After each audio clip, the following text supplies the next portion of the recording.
Assalamualaikum warahmatullahi wabarakatuh. Perkenalkan kami dari kelompok 2 Matematika Diskrit ingin mempresentasikan tugas kelompok kami yang bermaterikan aritmatika modular. Baiklah, saya ingin memperkenalkan diri saya terlebih dahulu. Baik, perkenalkan nama saya Marisa Angel. Dan untuk penjelasan materi pertama yang disampaikan oleh Elida Septriani. Kepada Elida, dipersilakan.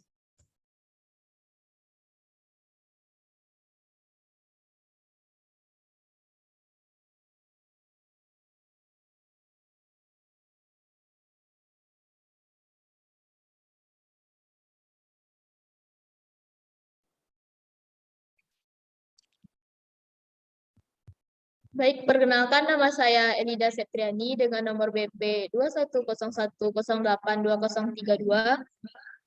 Langsung ke materinya. Yang pertama yaitu pengenalan. Aritmatika modular merupakan salah satu pembahasan di matematika. Penerapan modular tertua ada pada bilangan bulat. Dikenalkan oleh Euclides Pierre de Fermat.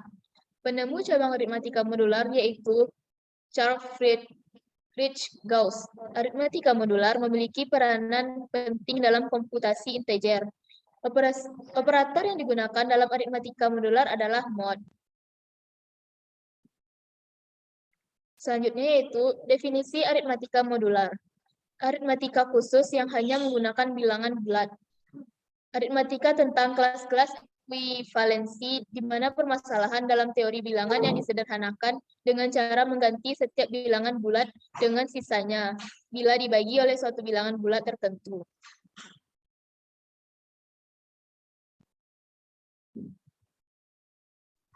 Baiklah, saya akan menjelaskan di sini fungsi. Dalam aljabar komputer, aritmatika modular biasanya digunakan untuk membatasi ukuran koefisien integer dalam perhitungan dan data menengah.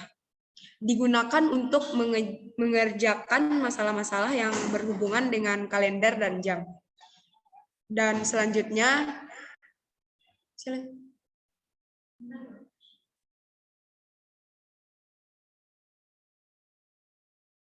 Rizka. Iya, weh.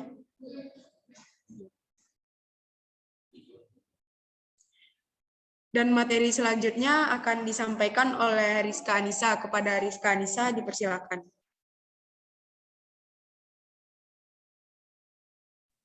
Assalamualaikum warahmatullahi wabarakatuh. Perkenalkan, nama saya Rizka Anissa dengan BP 2101081007. Baiklah, di sini saya akan menjelaskan tentang kaidah atau sifat-sifat modular.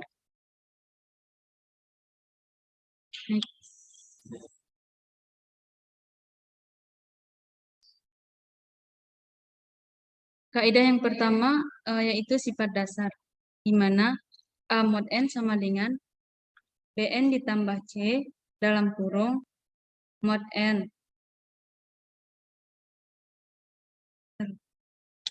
Yang pertama sifat dasar, di mana A modulo N sama dengan dalam kurung Bn ditambah C modulo N sama dengan C modulo N. Seperti contohnya, 215 modulo 13 sama dengan 16 dikali 13 ditambah 7 modulo 13 sama dengan 7 modulo 13. 7 modulo 13 adalah 7. Mana sisa bagi dari 13 adalah 7. Contoh yang kedua yaitu 18 modulo 5 sama dengan 3 dikali 5 ditambah 3 modulo 5. Sama dengan 3 modulo 5, hasilnya adalah 3. Sifat yang kedua yaitu sifat penjumlahan,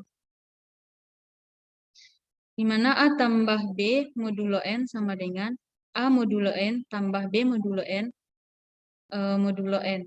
Contohnya, berapa sisa 10 ditambah 17 ditambah 21 modulo 9?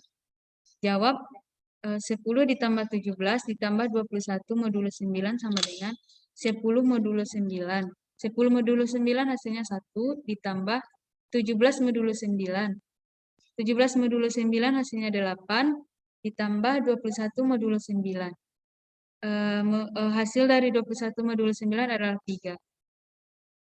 Jadi 1 ditambah 8 ditambah 3 modulo 9 sama dengan 12 modulo 9. Hasilnya adalah 3. Sifat yang ketiga yaitu sifat pengurangan, di mana rumusnya yaitu A dikurang B modulo N sama dengan A modulo N dikurang B modulo N modulo N. Contohnya, berapa sisa 16 dikurang 7 dikurang 4 3? Jawab 17 modulo 3 sama dengan 2, 7 modulo 3 sama dengan 1, 4 modulo 3 sama dengan 1 modulo 3. Jadi, sisa 16 dikurang 7 dikurang 4 modulo 3 sama dengan 0. Sifat yang keempat adalah sifat perkalian. Rumusnya yaitu A kali B modulo N sama dengan A modulo N dikali B modulo N modulo N.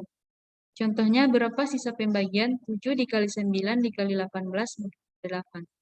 Jawab, 7 dikali 9 dikali 10 modulo 8 sama dengan 7 modulo 8 hasilnya 7, 9 modulo 8 hasilnya 1, 10 modulo 8 hasilnya 2. Jadi 7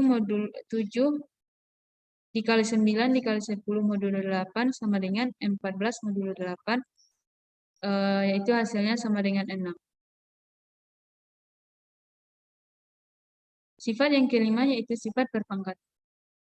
Mana rumusnya yaitu A pangkat B modulo N sama dengan A pangkat X modulo N dikali B pangkat X modulo N kali modulo N. Contohnya, berapakah sisa 7 pangkat 2021 dibagi oleh 8? Jawab, 7 pangkat 2021 modulo 8 sama dengan 7 modulo 8 pangkat 2021 modulo 8. 7 modulo 8 hasilnya sama dengan min 1 pangkat 2021 modulo 8. Jadi min 1 modulo 8 sama dengan 7. Sekian dari saya dan akan dilanjutkan oleh teman saya Putri Nabila. Kepada Putri Nabila dipersilakan.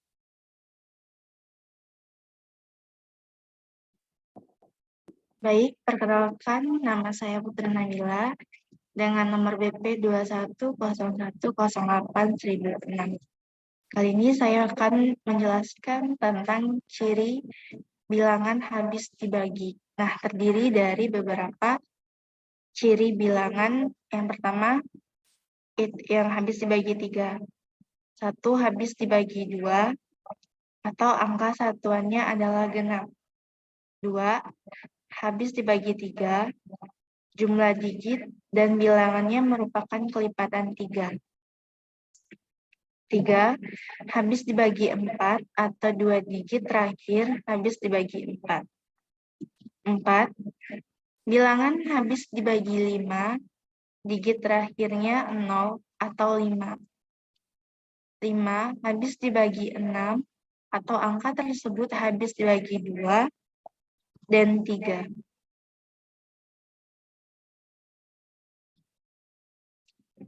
Selanjutnya adalah objek dengan aritmatika modular. Kekongruenan bilangan bulat. Kekongruenan modulo N adalah sebuah relasi kekongruenan. Artinya, kekongruenan adalah relasi ekuivalensi yang kompatibel dengan operasi penambahan, pengurangan, dan perkalian. Dilambangkan A sama dengan B dalam kurung mod N. Baiklah, untuk materi selanjutnya akan dilanjutkan oleh teman saya, yaitu Faris. Kepada Faris dipersilakan. Baiklah, di sini saya akan melanjutkan materi yang selanjutnya, yaitu polinomial. Kongruenan pada himpunan ini didasarkan dari sisa hasil bagi Euclides sebuah polinomial dengan polinomial lain, yang disebut dengan polinomial siklotomik. Hal ini digunakan untuk menemukan konstruksi penggaris dan jangka dari heptadekagon, sebuah poligon reguler dengan 17 sisi.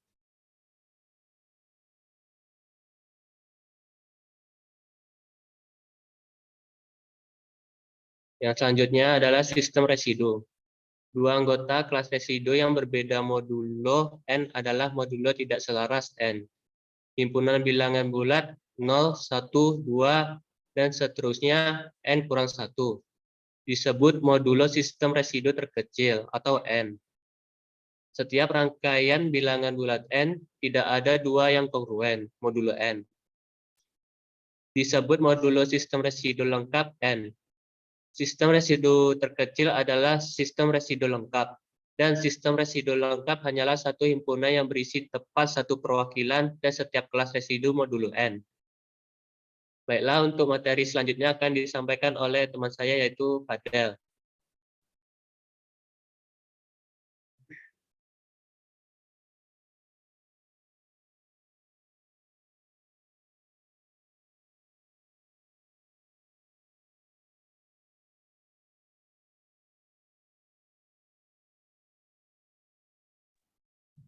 Baiklah, terima kasih kepada Faris. Sebelumnya perkenalkan, nama saya Muhammad Fadel Putra Hafid dari Tekom 1B. Di sini saya akan menjelaskan tentang sifat kongkrongan bilangan bulat. Yang pertama itu ada sifat refleksi A, elemen A. Yang kedua ada sifat simetris, jika A elemen B, maka B elemen A. Yang ketiga itu ada sifat transitif, jika A elemen B dan B elemen C, maka A elemen C. Selanjutnya itu ada penjumlahan skalar, yaitu jika A ditambah K, elemen B ditambah K, dan A dikurang K, elemen B dikurang K. Selanjutnya yaitu ada perkalian skalar, yaitu AK elemen BK. Yang ketiga itu ada perpangkatan, jika A pangkat K, elemen B pangkat K, untuk bilangan bulat non negatif K. Yang keempat itu ada untuk polinomial, P dalam kurung X, dengan koefisien-koefisien bilangan bulat berlaku P dalam kurung A, elemen P dalam kurung B.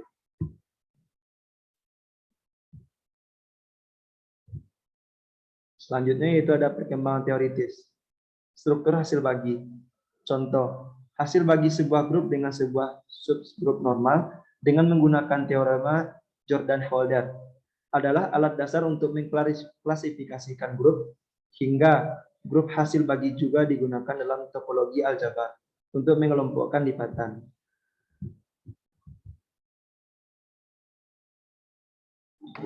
Baiklah, sekian dari presentasi dari kelompok 2 kami. Apabila ada kesalahan, mohon dimaafkan. Assalamualaikum warahmatullahi wabarakatuh. Waalaikumsalam warahmatullahi wabarakatuh.